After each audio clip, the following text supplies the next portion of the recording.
नमस्कार, जोहार, जय श्री राम। अभिषेक भारती स्वागत करता हूं न्यूज 11 भारत में आपका। जो कहूंगा सच कहूंगा और डंके की चोट पर कहूंगा।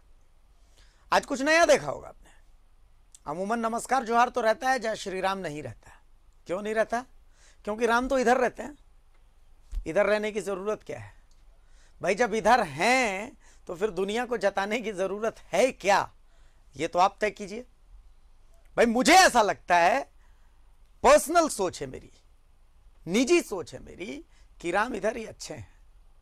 वैसे भी सबके अपने अपने राम होते हैं। मेरे राम अपने हैं, आपके राम अपने हैं। राम की परिभाषा शायद लिखी नहीं जा सकती। राम एक ऐसा शब्द है जो परिभाषित नहीं किया जा सकता। खैर, आज से नहीं, युगों युगों से भारत की सियासत राम जी चलाते आ रहे हैं। यूं कहें कि सियासत राम जी भरोसे रही है। तो आज बात इसी पर होगी। क्यों होगी ये भी मैं बताऊंगा, क्योंकि आज सवाल खर्चे का है, आज सवाल चर्चे का है, आज सवाल सवाल का ही है। आज विधानसभा में एक सवाल उठाया और सवाल सरयू राय साहब ने उठाया। सवाल था 16वें स्थापना दिवस से जुड़ा हुआ। वो सवाल भी बताएंगे, खर्चा भी बताएंगे, उससे जुड़ी चर्चा भी बताएंगे और उस सवाल से जुड़ा बवाल भी बताएंगे, और सब कुछ होगा डंके की चोट पर।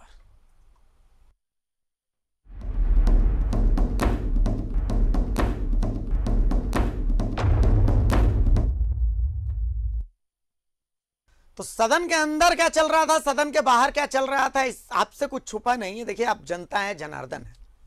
अगर राजेश खन्ना ने गाया था किशोर कुमार की आवाज में कि भाई ये पब्लिक है, सब जानती है, तो वो गाना गलत नहीं था। असल में पब्लिक सब जानती है। भजन भी समझती है, कीर्तन भी समझती है, नमाज के लिए अलग कक्ष भी समझती है। भाई हम पब्लिक, आप और हम तो सब जानते ही हैं। लेकिन इन तमाम गहमा गहमी के बीच में विधायक सरयू राय ने एक सवाल उठाया, या यूं कहें कि एक आरोप जो लंबे समय से वो लगा रहे थे। आरोप ये था, सवाल ये था कि झारखंड के 16वें स्थापना दिवस पर गायिका सुनिधि चौहान के कार्यक्रम के नाम पर सरकारी खजाने से खर्च में भारी अनियमितता हुई। उनका आरोप था कि स्थापना दिवस के दौरान ये जो कार्यक्रम आयोजित हुआ है, इस कार्यक्रम में कुछ घालमेल है। सबसे पहले हम आपको एक रिपोर्ट के माध्यम से दिखाते हैं कि क्या इस कार्यक्रम में भी हाथी उड़ा है। तो एक रिपोर्ट देखिए, रिपोर्ट के बाद हम इसी पर आज चर्चा करेंगे। रिपोर्ट दिखा दीजिए एक बार। नमस्कार, मैंने कहा नमस्कार। कैसे हैं आप? बढ़िया,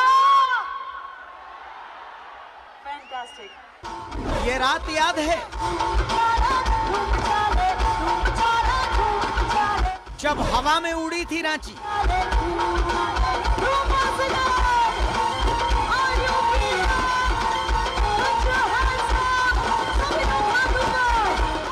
स्थापना दिवस पर हुई थी मौज।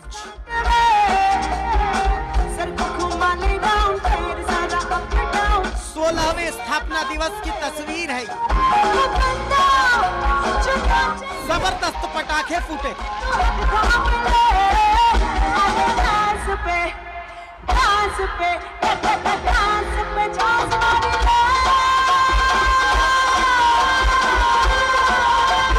तब नहीं हुआ था कीर्तन।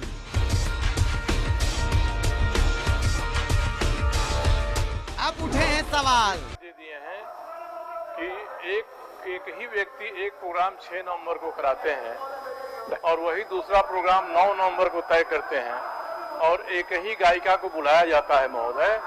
तो पहले 6 के प्रोग्राम में उन्होंने कितना पैसा उसको दिया और मुख्यमंत्री के नाते भानु जी को बहुत अच्छे लग रहा है कि हम 9 नवंबर को तय करते हैं कि हम 44 लाख भानु जी 44 लाख रुपया उनको देंगे महोदय। इस पर उत्तर आया संबंधित नहीं है।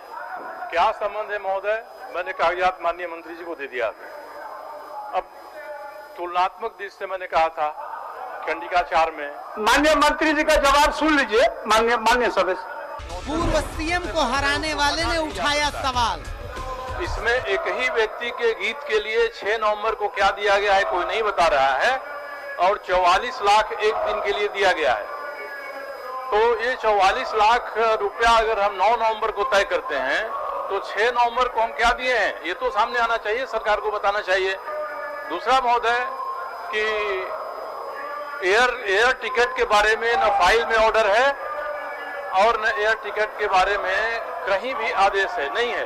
भोजन के लिए है, होटल रेडिसन ब्लू में ठहरने के लिए है, गाड़ी के लिए है, एयर टिकट के लिए कहीं भी कोई ऑर्डर नहीं है। मैंने फाइल की कॉपी महोदय आपको दी है और जो चिट्ठी लगी है यहाँ इसमें पेमेंट का ऑर्डर का, उसमें भी महोदय कहीं नहीं लिखा हुआ है कि एयर टिकट का पेमेंट करना है। सबसे अंत में क्वेश्चन के जो टिकट ये लगा हुआ है, जितवाहन बड़ाई जी उसमें ऑफिसर थे, उसमें कहीं नहीं लिखा है एयर टिकट, कहीं नहीं है महोदय।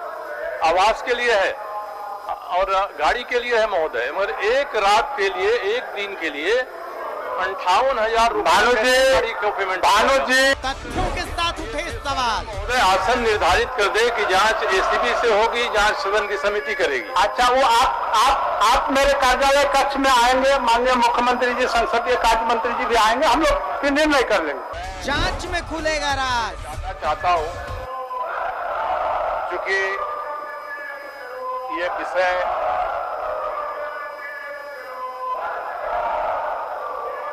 में जो प्रथम दृष्टिया दिखता है अध्यक्ष महोदय, इसमें बड़ी अनियमितताएं हुई है अध्यक्ष। और ये जवाब माननीय मंत्री को प्रशासनिक जवाब थमा दिया गया है अध्यक्ष महोदय, और यही वजह है कि थोड़ा सा इस सवाल में जवाब देने में और जवाब से संतुष्ट होने में माननीय सरयू राय जी को दिक्कत है। मैं सदन में ये कहना चाहूंगा क्योंकि मुझे भी इस विषय पर थोड़ी अनियमितताएं दिखती है। सदन के समक्ष मैं ये कहूंगा कि सरकार पूरी तरीके से पारदर्शिता के साथ काम करती है अध्यक्ष महोदय, हमारी सरकार और पूर्व की सरकार रघुवर दास जी की जो कार्य रहा है अध्यक्ष महोदय, इसमें मैं यही कहना चाहूंगा सरकार इसकी जांच करने के लिए तैयार है, चाहे वो विधानसभा के समिति के द्वारा या एसीबी के द्वारा, ये सदन तय करता है। हो गया सरजू बाबू, आगे बढ़े। क्या यहाँ भी हाथी उड़ा है? जी मैं, तू ही तो मेरा संसार है, ऐसा मेरा प्यार है, ऐसा मेरा प्यार है।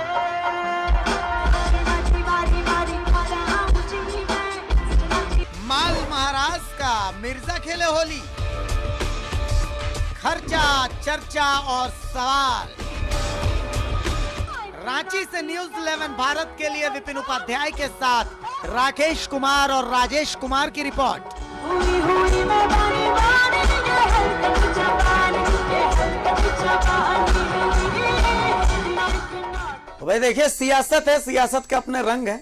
वैसे दिल से कहूँ, मम्मी की कसम खा के कह रहा हूँ कि इस प्रोग्राम में मजा मुझे भी बहुत आया था भाई, मैंने भी फुल एंजॉय किया था। लेकिन एंजॉय तो मैंने मोमेंटम झारखंड में भी किया, तो बहुत घूमा था बैच लगा करके। लेकिन बाद में पता चला, चूंकि आश्चर्यजनक था मेरे लिए, बहुत सारी चीज़ें ऐसी होती हैं जो नया नया देखते हैं हम, जैसे हाथी को उड़ते हुए देखा था भाई, पहली बार देखा था तो मज़ा तो आना ही था। बहरहाल मेरे साथ मेरे मेहमान मौजूद हैं, मैं तमाम मेहमानों से आपका तारुफ करवा देता हूँ। मेरे साथ भारतीय जनता पार्टी के विधायक अमित मंडल साहब हैं, बहुत स्वागत है अमित मंडल साहब।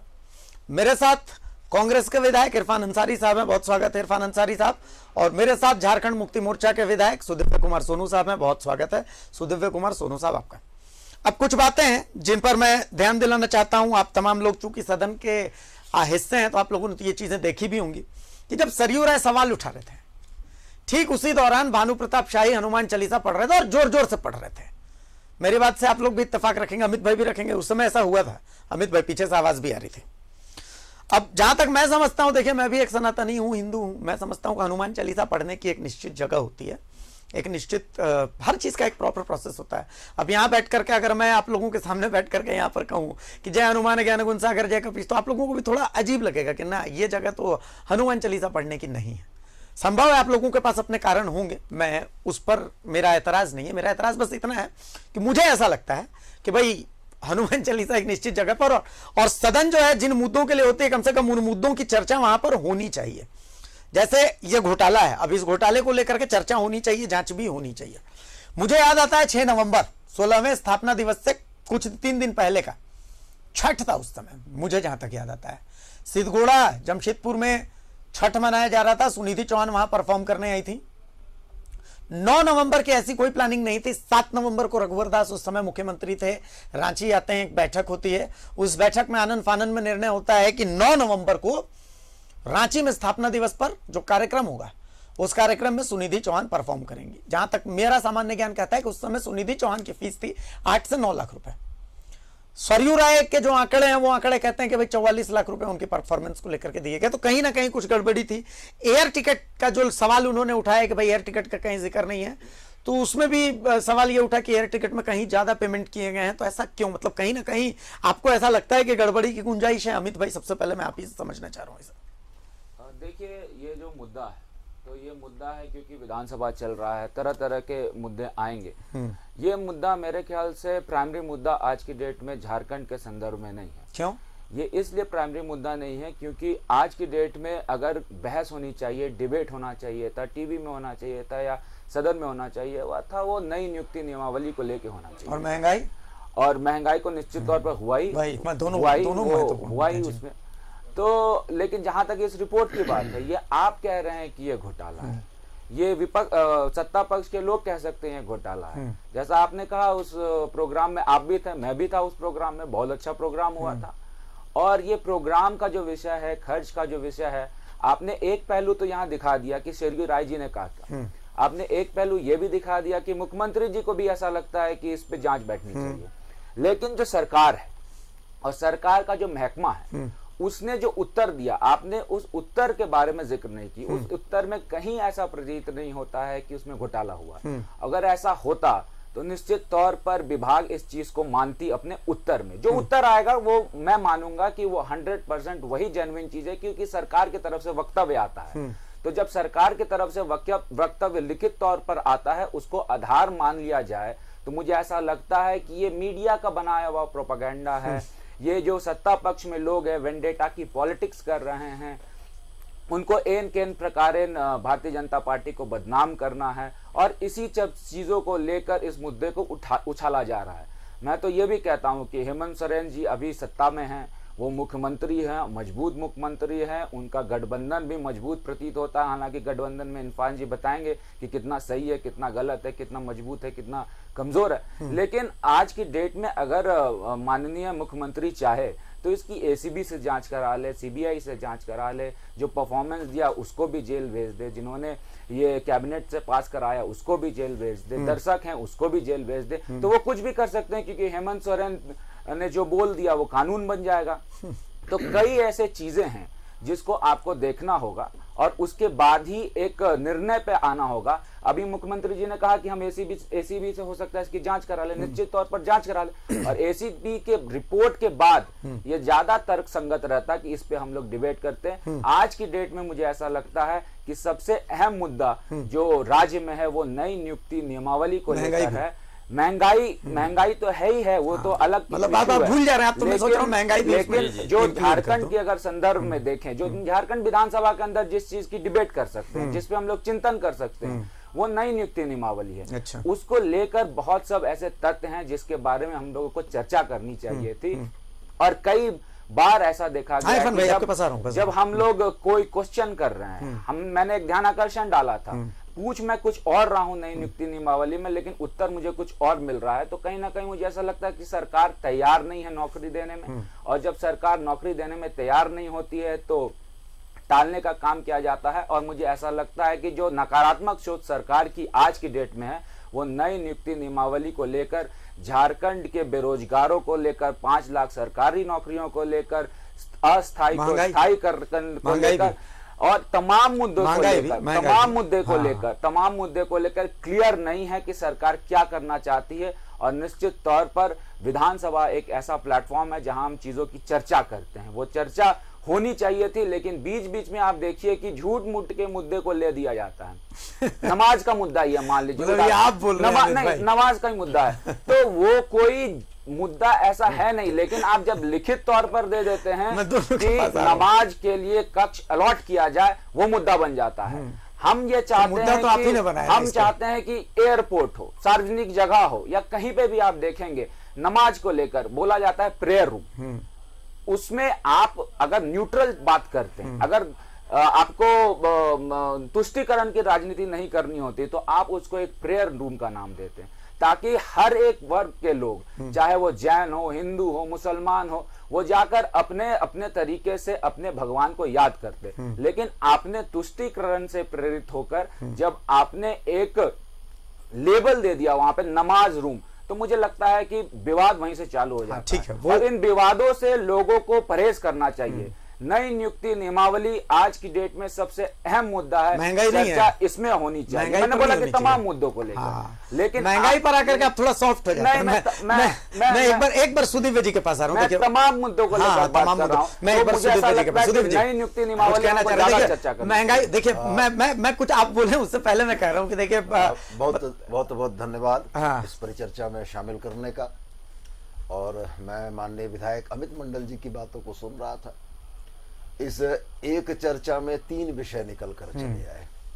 पहला प्राइमरी जो आपका सब्जेक्ट था, वो सब्जेक्ट था कि आदरणीय सरयू राय साहब ने जिन विषयों को आज सदन के पटल पर रखा, ठीक है, उस सदन के पटल पर उस विषय के बारे में चर्चा होनी थी। तो मैं शुरुआत वहीं से करता हूँ। ठीक है। प्रश्न का जो उत्तर विभाग से आया था, अमित जी ने भी शायद उसको पढ़ा होगा, और अभी ये इस बात को कह भी रहे थे कि विभाग के उत्तर को सर्वमान्य माना जाना चाहिए, और साथ ही 5 मिनट या 3 मिनट के बाद ये कह रहे हैं कि ध्यानाकर्षण में प्राप्त सूचना जो थी वो अधूरी थी। तो ये दोनों चीजें कंट्राडिक्ट करती हैं कि भाई विभाग के उत्तर को हम रघुवरदास जी के मसले में सही मान लें, और अमित मंडल जी को ध्यानाकर्षण पर जो सूचनाएं मिली उसको हम गलत मान लें। एक विषय उसमें बड़ा गंभीर था, जितना मैंने अपनी अल्प बुद्धि से समझने का प्रयास किया। सिद्धगोड़ा के कार्यक्रम में सुनिधि चौहान की उपस्थिति और तत्कालीन माननीय मुख्यमंत्री रघुवर दास जी का उस कमेटी का संरक्षक होना एक संयोग कैसे था। और यदि विभाग 6 तारीख के सिद्धगोड़ा के उस कार्यक्रम की उपस्थिति के बारे में कोई भी जवाब नहीं दे रहा है, तो ये भी बड़ा एक महत्वपूर्ण विषय बनता है। एक पब्लिक डोमेन में सुनिधि चौहान जैसी बड़ी कलाकार के कार्यक्रम के बाद विभाग अगर ये नहीं बता पा रहा है कि सुनिधि चौहान का वहाँ कार्यक्रम हुआ है, तो ये भी बड़ा संदेह का विषय पैदा करता है। और रह गया सवाल, यदि सरकारी खजाने की लूट, जनता के पैसे का मसला अगर है, तो निश्चित रूप से जांच के फलाफल ही उसको तय करेंगे। लेकिन जांच से पहले उसको पॉलिटिकल वेंडेटा कह देना, ये कहीं से उचित प्रतीत नहीं होता है, क्योंकि झारखंड मुक्ति मोर्चा या कांग्रेस या आरजेडी के किसी सदस्य ने यह आरोप नहीं लगाया। यह आरोप आदरणीय सरयू राय साहब ने लगाया है, जिनकी नर्सरी से लेकर पालन पोषण भारतीय जनता पार्टी में ही हुआ है। पहला विषय तो यह था, और मैं ये स्वागत करता हूं कि मुख्यमंत्री जी ने जांच का आश्वासन दिया है। अब जांच ज्वाइंट असेंबली की कमेटी, विधानसभा की कमेटी करेगी, एसीबी करेगी, या कौन सी एजेंसी करेगी नहीं मालूम, लेकिन जांच में दूध का दूध और पानी का पानी हो, और जनता की इस गाढ़ी कमाई को व्यय करने के मुद्दे तय हों। दूसरा मुद्दा, अमित मंडल जी झारखंड के युवाओं से बड़ी अपना सहानुभूति प्रकट करते हुए नियोजन नीति के ऊपर चर्चा की बातें कर रहे हैं। मतलब उनका कहना है कि आप लोग भाग रहे हैं नियोजन नीति पर चर्चा से। वो बातें कर रहे हैं। मैं सिर्फ एक बात स्पष्ट रूप से कहना चाहता हूं कि इस नवगठित राज्य के गठन के लगभग 21वें वर्ष में हम लोग बैठे हैं। आज सरकारों के कार्यकाल का आकलन अगर हम लोग करने बैठे, तो हमें ये प्रतीत होगा कि लगभग 75% हिस्सा, 75 से 80% हिस्सा भारतीय जनता पार्टी ने शासन किया है। भारतीय जनता पार्टी के शासन में नियुक्ति की जो परिस्थितियां रही हैं, वो किसी से छुपी नहीं है। अनुबंध पर कर्मियों को लिया गया, एटीएम में गार्ड की नौकरी के लिए 8000 में चेन्नई भेज दिया गया, तमिलनाडु चले गए। तो अनुबंध और झारखंड के युवाओं के प्रति कोई बेहतर सोच लेकर भारतीय जनता पार्टी की सरकार चली है या चलेगी, इसमें थोड़ा सा संदेह प्रतीत होता है। मैं बड़े स्पष्ट शब्दों में आपको यह आश्वस्त करता हूं, पब्लिक डोमेन में ऑन रिकॉर्ड यह कहता हूं कि हेमंत सोरेन सरकार ने नियुक्ति संचालन नियमावली में जो संशोधन किए हैं, वो झारखंड के मूलवासी बच्चों के हितों के लिए, और हम लोगों का स्पष्ट यह मानना है कि इस नियुक्ति संचालन नियमावली के तहत आने वाली नियुक्तियां इस बात को प्रदर्शित करेंगी कि 95% से ज्यादा झारखंड के मूलवासी नौकरियों में आ रहे हैं। और सबसे महत्वपूर्ण और आखिरी वाला विषय जिस पर हमारे अमित भाई घूम कर चले आए, जिसमें सबसे बड़ा एक्सपर्टीज अगर किसी को है तो वो भारतीय जनता पार्टी को है। और भारतीय जनता पार्टी के नेता होने के नाते अमित भाई के पास तो उस एक्सपर्टीज को होना ही था। हर मसला घूम फिर कर आकर वही है। माने परिस्थिति यही है कि पंचों की बात सर माथे पर, लेकिन नाला तो यह है गिरतो। तो मैं सिर्फ यही कहना चाहूंगा कि राज्य के विषय पर अगर भारतीय जनता पार्टी का विधानमंडल सजग होता जी, तो वैसी स्थिति में शोक प्रस्ताव के दिन एक नई परंपरा और परिपाटी की शुरुआत इस विधानसभा में नहीं होती। आज 2 दिन से सदन नहीं चल पा रहा है। आप देख रहे हैं भांति भांति का स्वांग रच कर लोग आ रहे हैं और कहीं ना कहीं ये लग रहा है कि ये झारखंड की विधानसभा नहीं है, एक प्रहसन मंडली है, नाटक की एक जगह है जहां अलग अलग वेशभूषा में त्रिपुंड लगाकर रामनामी चादर ओढ़े हुए, कोई धोती पहने हुए है, कोई लाल रंग का कपड़ा पहने हुए, लगता है कि ये प्रहसन चल रहा है, एक नाटक मंडली है, झारखंड की विधानसभा नहीं है। और ठीक है, वो तो उनका क्षेत्राधिकार है भाई। अब त्रिपुंड लगा के ये जटा पहन के आइए, वो तो क्षेत्राधिकार है, ठीक है वो। लेकिन नहीं, हम बिल्कुल आपकी बात से सहमत है, लेकिन मैं आप बस आग्रह पूर्वक एक बात कहना चाहता हूं कि भैरवी सुबह अच्छी लगती है, तो विधानसभा में ये आडंबर, यह स्वांग अच्छा नहीं। क्योंकि पहली बार मैं स्पीकर को इस तरीके के इस लहजे में बात करते मतलब मुझे दिल लग रहा था भानु जी की जो बिहेवियर था उससे स्पीकर काफी आहत नजर आ रहे थे। उन्होंने बाद में बोला भी कि मतलब ये बिहेवियर मुझे आहत कर रहा। बहरहाल चलिए इरफान भाई के पास मैं आ रहा हूँ। इरफान भाई देखिए, अभी मैं अमित जी की और सोनू भाई की मैं बात में सुन रहा था और मैं ये क्लियर कर देना चाहता हूँ कि प्राइम टाइम जो आपका डिबेट है, ये लोग सारा काम छोड़ के जरूर देखते हैं, आपकी बातों पर विश्वास करते हैं यहाँ की जनता। दूसरी बात मैं ये कहना चाहता हूँ कि झारखंड जब अलग हुआ तो यहाँ के लोगों को बहुत उम्मीद थी कि हमारा राज्य डेवलप करेगा, लेकिन शुरुआती दौर में आप देख रहे होंगे कि 3 राज्य अलग हुए, एक उत्तराखंड, छत्तीसगढ़ और झारखंड जी।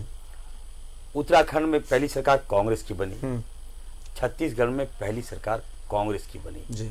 और आप जाइए वहां उत्तराखंड कहां से कहां चला गया, छत्तीसगढ़ का इतना ज्यादा विकास हुआ कि मैं बता नहीं सकता हूं आपको। रही बात झारखंड की, झारखंड का पहला मुख्यमंत्री कौन? बाबूलाल, भारतीय जनता पार्टी से बाबूलाल मरांडी। और जहां जहां भाजपा की सरकार बनी है, इनका एक ही मकसद है, कैसे हम झारखंड को लूटें, कैसे जनता का गाड़ी कमाई का हम लोग खिलवाड़ करें, उनसे लूट कर अपने घर को, अपने महलों को बनाने का काम करें। यही झारखंड के साथ हुआ, जिसकी नींव, जो बुनियाद आप कहते हैं, वो कमजोर हो गई। अब देखिए आज हम लोग कहाँ हैं। आज अभी अमित जी बता रहे थे नियोजन नीति के बारे में, इसके लिए जिम्मेवार कौन है, मैं आपसे पूछना चाहता हूँ। कौन इस रिस्पॉन्सिबिलिटी कौन लेगा इसका? आज हमारे छात्र छात्राएं पानी में भींग के धरना दे रहे हैं और आप लोग यहाँ मजाक बना दिए हैं, सदन में हंगामा कर रहे हैं। जो कोई झाल बजा रहा है, कोई तबला बजा रहा है, कोई टीका लगा रहा है। अरे टीका लगाइए, जगह है आपका। क्या बोलेगा हमारी जनता, क्या बोलेगा आने वाली पीढ़ी? आपको मौका मिला, आपने कौन सा नियोजन नीति बना दिया? आनंद फानन में, एक मिनट में बात करूं, आनंद फानन में आपने इलेक्शन देखते हुए आपने नियोजन नीति बनाया और युवाओं को रोजगार दिया आपने, ठीक है। लेकिन जैसे हमारी सरकार बनी, एक साजिश था इन लोगों का बहुत बड़ा। जैसे ही हमारी सरकार बनी, हाई कोर्ट ने रद्द कर दिया। आज सारे जो नौजवान, जो शिक्षित बेरोजगार है, सड़क पर आ गए। अब कहेंगे नहीं हमारी सरकार जवाब दी है इसके लिए। मैं कहीं ना कहीं ये कहना चाहता हूं, आज के जो प्रश्न था, सरयू राय जी बहुत बड़े नेता है झारखंड के, उनका जो क्वेश्चन था, भले ही वो भारतीय जनता पार्टी से आए, लेकिन उनका जो क्वेश्चन था कि जिस प्रकार से झारखंड मोमेंटम के नाम पर रघुवर दास ने जिस तरह से भाजपा के लोगों से मिलकर झारखंड को लूटने का काम किया। अब मैं आपसे पूछना चाहता हूँ, अमित जी से मैं पूछना चाहता हूँ, बताइए एक दिन में 33 लाख रुपए का चॉकलेट कौन खा सकता है? ये क्वेश्चन बनता है। आप सुनिधि चौहान का जो प्रोग्राम था, आप कहां से लाए पैसा उतना? आप टिकट कहां से दिए? पकोड़ा बेचने वाले को, जो गुपचुप बेचता था, उसको आपने एमयू करा दिया, कहीं ना कहीं 5 स्टार होटल में आपने रखने का काम किया। और बाद में मालूम चलता है वो बंदा पकोड़ा बेचने वाला नहीं था, वो आरएसएस का बंदा था, वो भाजपा का बंदा था। तो कहीं ना कहीं आप बताइए, ये ट्राइबल राज्य है, ये गरीब राज्य है, हम कैसे राज्य को मजबूत करें, अपने युवाओं को कैसे हम मजबूत करें? आज इस पर डिबेट होना चाहिए था, ना कि आप देखिए। और सरयू राज्य का बहुत अच्छा क्वेश्चन था, इस पे भारतीय जनता पार्टी को भी आगे सपोर्ट करना चाहिए था। लेकिन हमारे जो माननीय मुख्यमंत्री जी हैं, उन्होंने एश्योर किया है कि इसकी जांच होगी, एसीबी की भी जांच होगी।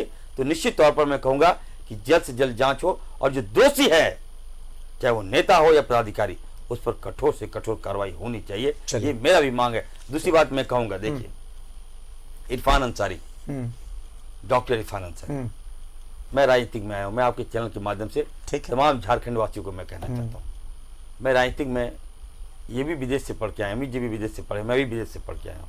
राजनीतिक में आया हूँ कुछ स्वार्थ और कमाने के लिए मैं नहीं आया हूँ, मैं जनता की सेवा करने के लिए आया हूँ। और यहाँ क्या हो रहा है, मैं क्या देख रहा हूँ, सेकंड टर्म का मैं भी विधायक हूँ, ये भी सेकंड टर्म के विधायक हैं। ये भारतीय जनता पार्टी का ये चाल चलन, ये लक्षण होगा क्या? हम बच्चे अपने बाल बच्चों को क्या कहेंगे, बताइए आप?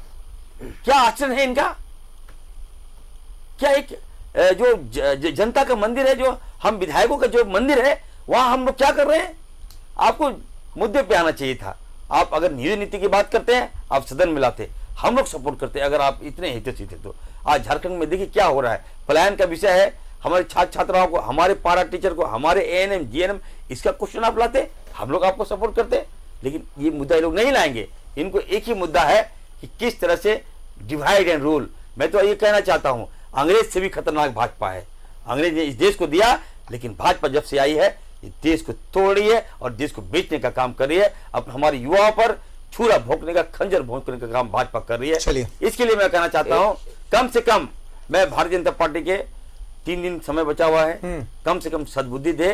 और मैं ये कह रहा हूं कि एक लास्ट मौका में आ रहा हूं, निमाज गिरह, मैं कहना चाहता हूं, अमित भाई को मैं कहना चाहता हूं, सोनू जी भी हैं, निमाज गिरह जो है, मैं बता दे रहा हूं, ठीक है, निमाज गिरह दिया गया है, अध्यक्ष जी ने दिया, हम विधायकों ने इसका डिमांड नहीं किया था। वहां पर बारिश में लोग नमाज पढ़ते हैं, अल्पसंख्यक भाई जो होते हैं जी, वो नमाज पढ़ते हैं फ्राइडे को। तो अध्यक्ष जी को लगा कि बाहर में नमाज लोग पढ़ रहे हैं, इसी बीच बारिश हो जाती है, भारी बारिश में भी लोग नमाज भींग के नमाज पढ़ रहे हैं। अध्यक्ष जी एक सहानुभूति के तौर पर एक कमरा अलॉटमेंट कर दिया कि चलो भाई तुम लोग काम करो, नमाज पढ़ो। तो गलती, इसमें कोई गलती का सवाल ही नहीं। हम अगर इनको कमरा चाहिए था तो अध्यक्ष जी से मिल लेते, इनको प्रार्थना करने का, इनको पूजा करने का इतना शौक था तो एक कमरा और भी है, बहुत सैकड़ों कमरे खाली हैं। आप लोग हम लोग को बोले होते, हम दिलाए थे। लेकिन ऐसे छोटे छोटे मामले को आप लोग इतना बड़ा देश हित में चला देते हैं कि कौन कौन सा मीडिया फोन कर रहा है, क्या हो गया झारखंड में, क्या हो गया। ये पहली परिपाटी नहीं है। आप सेंट्रल आप चले जाइए पार्लियामेंट में, वहां भी एक रूम है वहां भी आप नमाज पढ़ सकते हैं। आप बिहार में चले जाइए, आप बंगाल में चले जाइए, आप उड़ीसा में चले जाइए, आप छत्तीसगढ़ में चले जाइए, वहां भी प्रेयर रूम है, वहां भी प्रार्थना, वहां नमाज पढ़ सकते हैं। लेकिन ये मुद्दा बनाना, ये झारखंड की जनता जो आदिवासी हमारे ट्राइबल है, अल्पसंख्यक है, उनको ऐतराज इसलिए है कि उस जगह का नाम नमाज कक्ष रखा गया ना, उसको प्रेयर रूम, हर जगह प्रेयर रूम रखा जाता है इरफान जी। और इरफान जी की बातों को मैं बहुत गंभीरता पूर्वक सुन रहा था। मैं अमित भाई, मैं आपके पास आऊंगा, मैं दोनों के पास आऊंगा। थोड़ा हमारे पेट का भी ध्यान रखिए, हमारे पेट का भी ध्यान रखिए। मैं एक क्वेश्चन बस, चूंकि एक छोटा सा ब्रेक लेना है, मैं ब्रेक के बाद आता हूँ। हम लोग दोनों सेकंड टर्म के विधायक हैं। चतुर्थ विधानसभा में किस कारण से इरफान जी को निष्कासित किया गया था सदन से, ये भी इरफान जी क्लियर। चलिए अभी इरफान जी बताएंगे, कोई दिक्कत नहीं है इसमें। एक छोटे से ब्रेक के लिए हम रुकेंगे यहाँ पर। तमाम विधायक मेरे साथ मौजूद है, चर्चा बहुत महत्वपूर्ण है, आप भी कहीं जाइएगा मत, चूंकि सवाल होंगे और डंके की चोट पर होंगे और जवाब भी डंके की चोट पर ही मिलेंगे। एक छोटा सा ब्रेक ले रहे हैं हम, ब्रेक के बाद जल्द हाजिर होते हैं।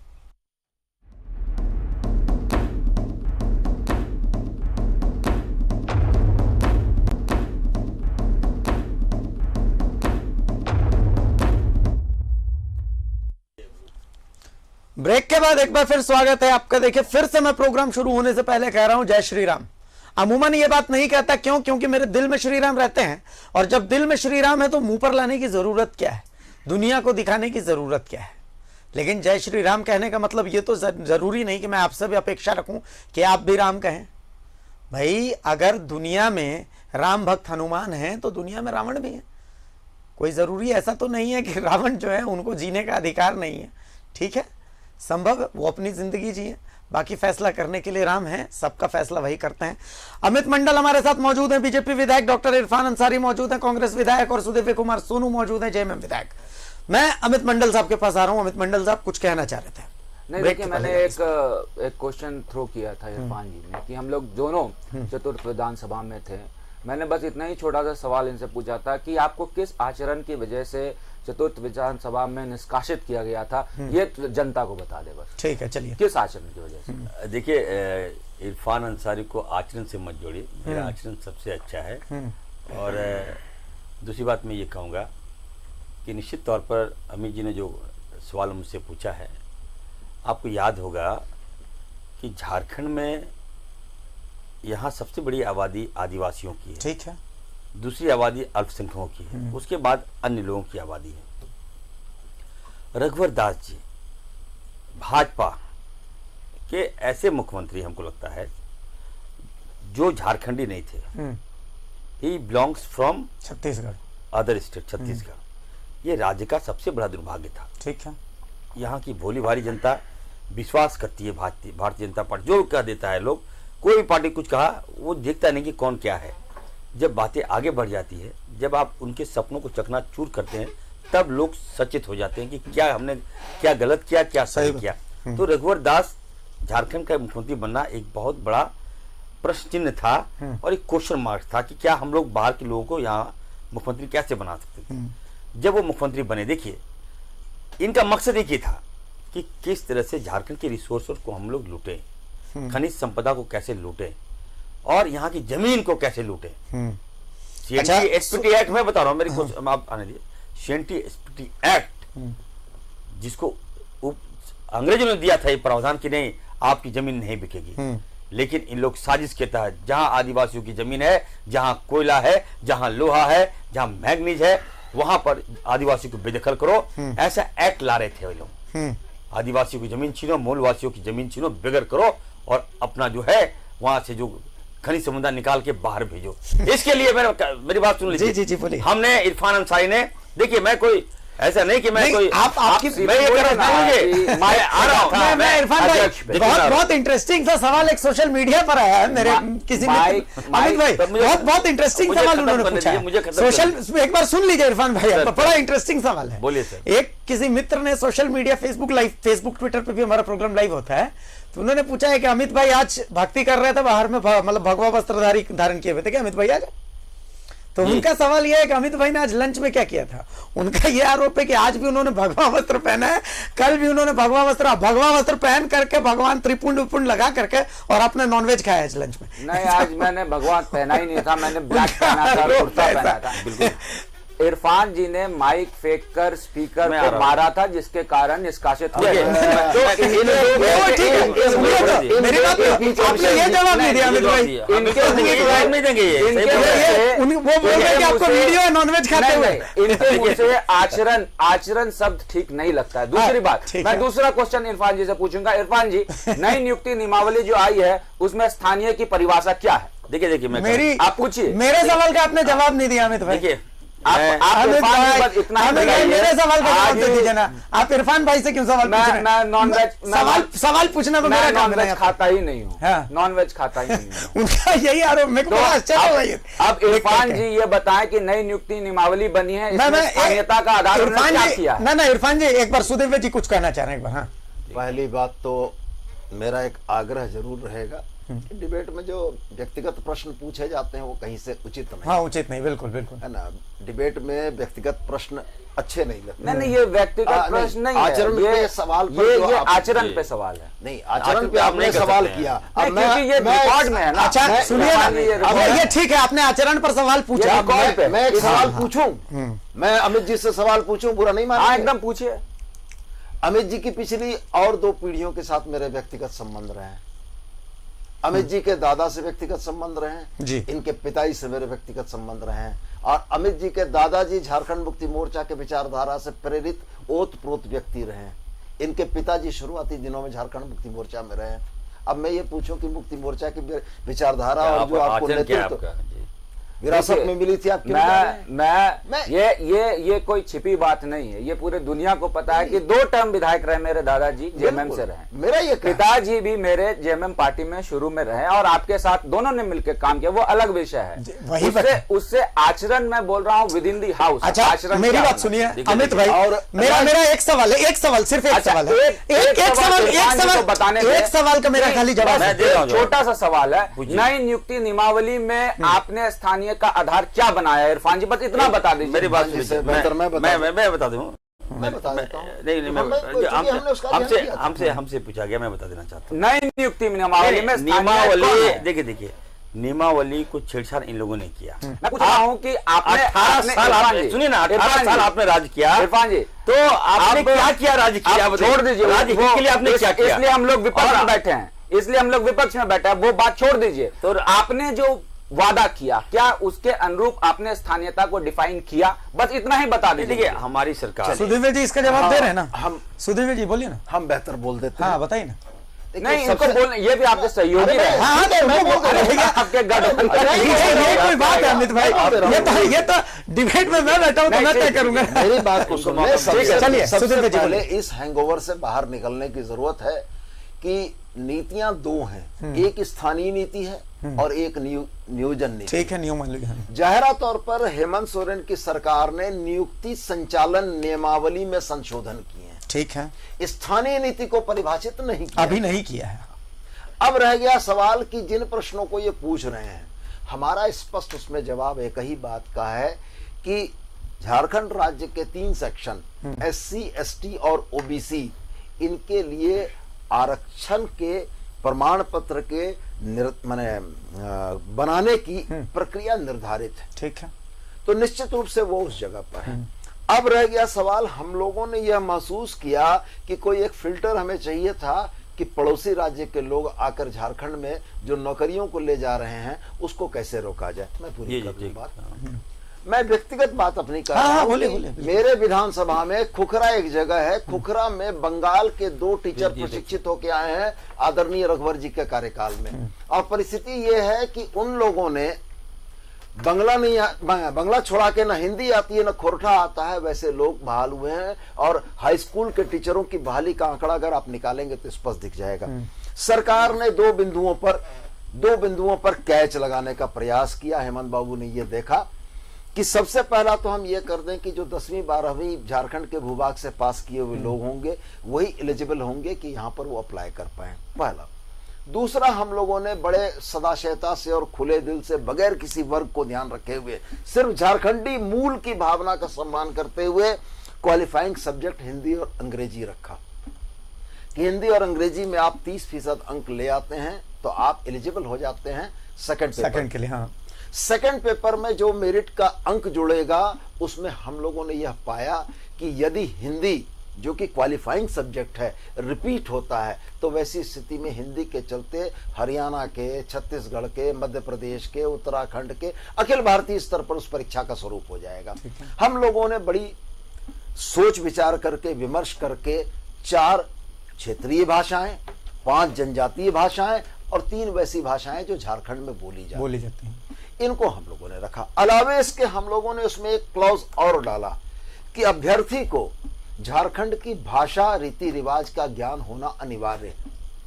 ये तमाम फिल्टर्स इसलिए लगाए गए थे कि हमें ये 5 मिनट में मैं कंक्लूड करूंगा, क्योंकि ये इंपॉर्टेंट है इरफान जी, बस 5 मिनट में मैं कंक्लूड करूंगा। तो ये तमाम फिल्टर्स इसलिए लगाए गए थे कि इन फिल्टर्स के माध्यम से आप कंक्लूड कर दीजिएगा, इसके बाद मुझे दे दीजिए। हेमंत सोरेन की सरकार ये सुनिश्चित करना चाहती थी कि इन बहालियों में झारखंड के मूलवासी बच्चों का, अरे बात तो करने दीजिए।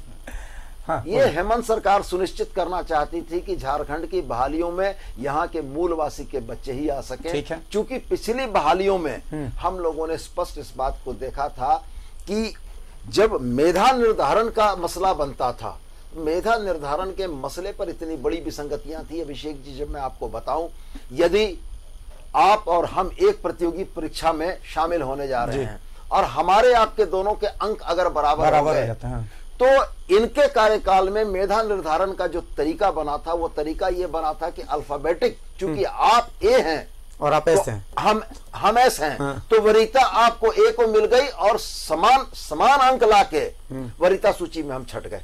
अरे बाप, ये यहाँ चीजें बनी थी जिसका संशोधन हुआ। हम लोगों ने उसको मैट्रिक और इंटर के अंकों पर ले जाकर वरीयता का निर्धारण करा। ठीक है, 5 मिनट में कंक्लूड कर रहा हूं। मैं सिर्फ यही कहना चाहता हूं कि झारखंडी मूल भावना का सम्मान करने के लिए बस नियोजन नीति बनी है, इसके फलाफल बेहतर होंगे। 5 मिनट आप उसके बाद बोल दीजिएगा, आप बस बोल दीजिएगा, हमारे बात बोल दीजिए। आपने 3 पॉइंट है बस। इरफान भाई चलिए, अमित जी के जो मॉडल है उसी के तहत उनका नाम ये आता है, उनको ही वरीयता दे देता हूं। आप लोग 2 है ना, ठीक है अमित भाई बोलिए ना। तो आप सुदीप जी ने बहुत अच्छा पॉइंट रेज किया। यहाँ पे स्थानीय नीति अलग है, नियोजन नीति अलग है, नियुक्ति नियमावली अलग है। इन्होंने नियोजन नीति बनाया ही नहीं। नियोजन नीति नहीं बनाएंगे, कोर्ट में चैलेंज होगा, नियमावली बनाने का कोई फिर फायदा नहीं होगा, सबसे पहली बात। और नियोजन नीति स्थानीय नीति से टाइड है, तो नियोजन नीति में आपको यह स्पष्ट करना पड़ेगा कि स्थानीय कौन है। स्थानीय 1932 के, 1985 के हैं, क्या 2018 से जो पास आउट होंगे 10th 12th उसको आपने स्थानीय माना है। इस नियमावली में आपने डोर खोल दिया है ओपन टू ऑल करने का। मान लीजिए 10th और 12th कोई बाहर का व्यक्ति यहाँ आके करके अपना डिग्री ले लेता है, तो वहां के 3rd और 4th ग्रेड एम्प्लॉयमेंट के लिए वो एलिजिबल हो जाता है। इसलिए मुझे ऐसा लगता है कि ये नियमावली ओपन टू ऑल है। पूरे हिंदुस्तान से आप लोगों को ले आइए, यहाँ पर नौकरियां दे दीजिए।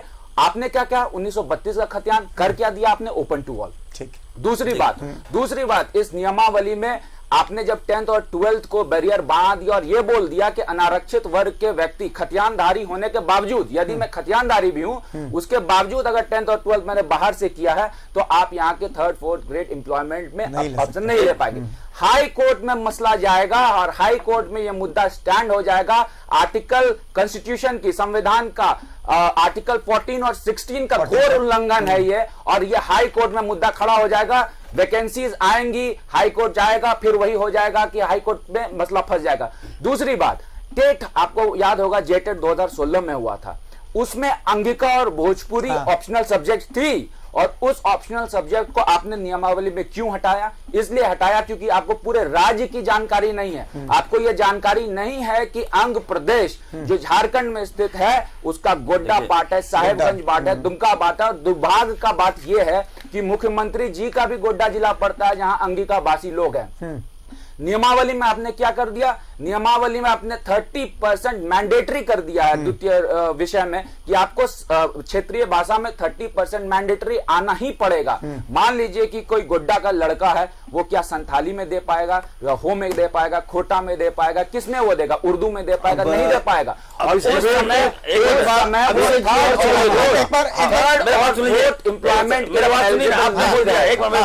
अब इरफान भाई को बोलने दीजिए। देखिए मेरी बात सुनिए, बोले। मैं अमित जी को भी सुना और सुदेव भाई को भी सुना, ठीक है। सोनू जी ने बड़ी विस्तार से आपको नियोजन नीति के बारे में बताया। देखिए मैं कहना चाहता हूँ, नियोजन नीति को हमारे डायनेमिक मुख्यमंत्री जी ने केवल संशोधन किया है, और जो संशोधन किया है वो झारखंड के हित में है, यहाँ के नौजवानों के हित में है, जो स्थानीय लोग हैं उनके हित में है। मैं आपसे मैं अमित जी से पूछना चाहता हूँ, आप चले जाइए महाराष्ट्र, आप किसी ऑफिस में जाइएगा, वहां आपको एक भी बाहरी आदमी नहीं मिलेगा, सब महाराष्ट्र बोलेगा। हाँ, सब लैंग्वेज है वही। आप चले जाइए बंगाल, एक मिनट पूछा, आप बंगाल जब रुकिए ना, मुझे बोलने थे, आप बोल रहे थे, आप बंगाल जाइए, हमको जरा बोलने जब आप बंगाल जाइए, एक मिनट सुनिए ना, 3rd और 4th ग्रेड के सारे बंगाल स्टाफ मिलेंगे वहाँ। छत्तीसगढ़ जाइए वही हाल है, बिहार भी चले जाइए, वहां आपको झारखंडी नहीं मिलेगा। लेकिन झारखंड आ जाइए, ये दुर्भाग्य इस बात का है कि हमारे बच्चे नहीं मिलेंगे। कोई मिलेगा आपको बिहार से, कोई मिलेगा आपको उत्तर प्रदेश, सारे पोस्ट इन लोगों ने हाईजेक कर लिया है, चाहे वो बिहार, चाहे वो धनबाद हो, चाहे वो रांची हो, चाहे वो जमशेदपुर हो। एक हमारे जो स्थानीय लोग हैं वो लोग अपनी जमीन देके दारू और हड़िया बेचने का काम कर रहे हैं। यही यहाँ इस राज्य का है। तो हमारे मुख्यमंत्री जी ने अगर पहल किया है तो निश्चित तौर पर इन लोगों को समर्थन करना चाहिए। और मैं ये चाहता हूँ, सुनिए एक मिनट हमको बोलने दीजिए। मेरा ये सोच है कि जो नियोजन नीति के कारण आज देख लीजिए, ये अच्छा पहल हमारे मुख्यमंत्री जी ने किया है। और इस राज्य का देखिए, यहाँ के लोग कितने भोले भाले हैं कि इस राज्य में कितने सांसद हैं? आपने लिखा है वहां पे 14 है लिखा हुआ। आप सुन लीजिए, अब सुन लीजिए, 12 सांसद में से 7 सांसद, मैं आपसे पूछ रहा हूँ, 7 सांसद जानते कहाँ से हैं? बिहार से हैं। दुर्भाग्य इस बात का है, कितना खेलेगा हमारे लोकल लोग नहीं है क्या? जब तक हमारे लोकल हर स्तर पर आगे नहीं बढ़ेंगे नहीं, तो कैसे झारखंड वो बढ़ेगा? एक ये अलग लोग- मुद्दा है। नहीं, इसलिए मैं कह रहा हूं, मुद्दा है। इसलिए हर क्षेत्र में आगे आना चाहिए। मेरा कहने का मतलब ये है, मेरा ये आपने जो सवाल मैं बस इरफान इतना भाई ही बोलूंगा। जो इन्होंने अमित भाई ने सवाल उठाया, एक बार मैं जवाब ले लेता हूं सुदेव जी से। मैं बस सुदेव जी इतना ही कम शब्दों में, कम शब्दों में, क्योंकि अमित भाई को मैं पूरा वक्त नहीं दे पाया हूं। एक बार दिल से इन दोनों से पूछा जाए, क्या आप चाहते थे 1932 का खतियान सानियता को प्रभावित कर दिया जाता, लेकिन नहीं हो पाया? दिल से आप दोनों बताएं। अरे दिल छोड़िए ना, पहले आपके तर्कों से मैं बोल हाँ, बोलिए दूं। ना। तर्कों से पहली बात जो ये बात आंध्र प्रदेश की इन्होंने बात की है, हाँ, आंध्र प्रदेश की बात कर रहे हैं। भागलपुर। ये मेरे पास डेटा है, ये 2011 का सेंसस है। अच्छा। 2011 के सेंसस में जिस गोड्डा जिला से आते हैं अमित बाबू, उस गोड्डा जिला में अंगिका भाषा भाषी 0। जी देखिए जीरो रिकॉर्ड जो कर रहा है देखिए, आपको 2011 में सेंसस है। ऐसे मत बोलिए, ये भारत सरकार विद फैक्ट बोलिए आप। इरफान जी, आप लोग देख रहे मैं हैं भी हम वो लोग को। आंकड़ा सुदीप जी के साथ हम लोगों ने उस आंकड़े पे डिबेट पहले भी कर लिया मैं ये है। कह रहा हूं कि आप ये भारत ऑन सरकार रिकॉर्ड का सेंसस है। आप ये ऑन रिकॉर्ड तब बोल रहे हैं कि गोड्डा जिले में अंगिका का भाषी है ही नहीं। ये झारखंड मुक्ति मोर्चा का स्टैंड है ये कि गोड्डा आपका जिला में भारत सरकार का डेटा बोल रहा है। नहीं, भारत सरकार का डेटा जो बोल रहा है, आप भारत सरकार का डेटा बोल रहा है। अंगिका और आप दूसरी चीज में आइए, गोड्डा जिला जो में भाषा में इन्होंने कहा सोनू जी, 2016 सुनिए, गोड्डा जिला में अंगिका भाषी हमको है ही नहीं। इग्नोर मत कीजिए। 2016 की जो नियुक्ति ने माननीय मुख्यमंत्री रघुवर दास जी ने निकाली थी, इसको भी पढ़ लीजिए। ये भी मैं आपको दे दूं कैमरे पर दिखाने के लिए, जूम करके देख लीजिएगा। देखिए, भाषा ज्ञान, अंग्रेजी भाषा, हिंदी भाषा, ठीक है। पत्र 2, हिंदी, अंग्रेजी, उर्दू, संथाली, बंगला, मुंडा मेरे पास 4 ही मिनट है सर। जेटेट 2016 आप निकाल कर 16 का देख लेंगे। 16 का ही है, 16 का ही। जेटेट 2016 का नोटिफिकेशन है। अब आ जाइए। आपको सुदीप जी, मैं आपकी जानकारी के लिए बस बता दूं। हाँ, बोलिए ना, बोलिए। आप फोर्थ चतुर्थ ना विधानसभा इसमें बगी है, चतुर्थ विधानसभा में आप नहीं अंगिका। थे। इसलिए है ना अंगिका है, आप ना भोजपुरी है। ये सब तमाम आपके सामने कैमरे पर दिखा दीजिए। चतुर्थ विधानसभा में आप नहीं थे। अंगिका को हम लोगों ने द्वितीय राजभाषा का दर्जा दिलाया था। आप लोग गोड्डा पूरा जिला का होने के ये नाते देखिए ना, देखिए, मैं जो जिला को सारा नियमावली का छेड़छाड़ लोगों ने किया। मैंने शपथ लिया। अब हम लोग सेट कर रहे हैं। ये तो मुझे याद है। ये राइट किसने दिया मुझे? ये राइट यहाँ की सरकार ने दिया कि अंगिका को द्वितीय राजभाषा का दर्जा मिला। लेकिन सवाल ये उठ रहा है ना, सवाल ये है- ये तो सामने दिखा रहा है, देखिए नोटिफिकेशन दिखा रहा है ना। सवाल ये है ये नोटिफिकेशन ये नोटिफिकेशन दिखा रहा है अमित भाई। 2016 की जेटेट में आप ऑन रिकॉर्ड में इस बात को बोल रहा हूं कि अंगिका और भोजपुरी उसका पार्ट था कि नहीं था। आप ये डिस्कस कीजिए और अरे इसको पार्ट investigate था कीजिए। तो आपके अरे नियमावली में नहीं, कहाँ दूसरा- दिखता है? सामने नोटिफिकेशन तो दिखा रहे हैं ना। ये मैं नियमावली का नोटिफिकेशन दिखता की है। बात करता हूं। दूसरी बात, क्या झारखंड का जेएमएम का ये स्टैंड है कि गोड्डा जिला में अंगिका भाषी है ही नहीं? क्या ये जेएमएम का स्टैंड है? सुनिए, मेरी बात सुनिए, आप सुन लीजिए। चलिए ठीक है ना, मेरी बात तो सुन लीजिए। इरफान भाई सच किसका है? इरफान भाई इंडिया का है। एक इंडिया के मालिक लास्ट 2 मिनट है मेरे पास। इरफान भाई लास्ट 2 मिनट है मेरे पास। ये बात सुन लीजिए। ना ठीक है, सारी बातों इरफान भाई लास्ट 2 मिनट में इरफान भाई बोलिए। इरफान भाई लास्ट 2 मिनट। इरफान भाई हम आते हैं इस भ्रष्टाचार के मामले पे, हाथी के उड़ने के मामले पे। जांच होगी कि नहीं होगी? बिल्कुल देखिए, ये तो इरफान भाई बोलिए। इरफान भाई बोलिए। इरफान भाई भाषी नहीं हर हाल में देखिए हाथी नहीं उड़ना चाहिए था। हाथी- जांच होगी कि नहीं होगी? बिल्कुल सुनिए, हम लोग मांग करेंगे, सोनू भाई हमारे साथ हैं, हम लोग आदरणीय माननीय मुख्यमंत्री जी से हम लोग मांग करेंगे कि हर हाल में कौन वो व्यक्ति है जिसने झारखंड में हाथी उड़ाया और कैसे उड़ाया, इसकी जांच होनी चाहिए। बिल्कुल जांच होनी झारखंड चाहिए। की जनता जानना चाहती है। बिल्कुल जांच और होनी हाथी चाहिए। उड़ाने में बिल्कुल जांच कितना होनी चाहिए। चारा खाया हाथी, बिल्कुल इसकी भी जांच होनी चाहिए। ये और हमारा भी कौन स्टैंड है। कौन लोग थे, ये इसकी हमारा भी जांच होनी भारतीय चाहिए। जनता पार्टी का और रिप्रेजेंटेटिव होने के नाते ये मेरा भी स्टैंड है कि आपको जितना जहां जो जांच कराना है कराइए। बहुत अच्छी बात आप लोग जांच करा रहे हैं, लेकिन कृपया करके भोजपुरी को, अंगिका को नई नियुक्ति नियमावली में जोड़िए। हर और चीज ये में कहना बिल्कुल गलत होगा। हर चीज में पॉलिटिक्स अच्छा नहीं लगता है। ये सवाल